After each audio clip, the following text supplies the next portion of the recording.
वो मैं ये कह रहा था कि अगर आपने हमारा चैनल अभी तक सब्सक्राइब नहीं करा तो अब भी कर दो, नहीं तो बड़ा पछताओगे, बड़ा पछताओगे।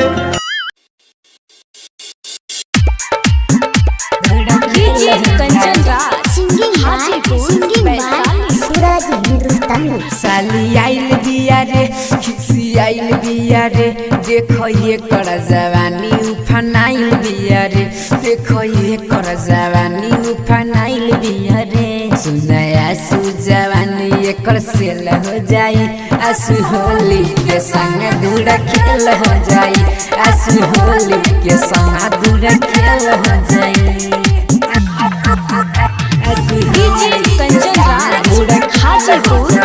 अभी आप सुन रहे हैं एन कुमार गुप्ता की शानदार प्रस्तुति। होइए कर कमर होई तिरछी नजर, देख देख के उठेला दिलवा में लहर, देख देख के उठेला दिलवा में लहर।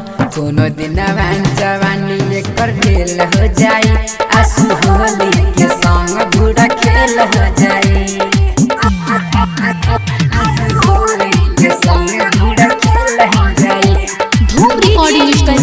राजा सोनवर्षा थाना चौक, थाना चौक।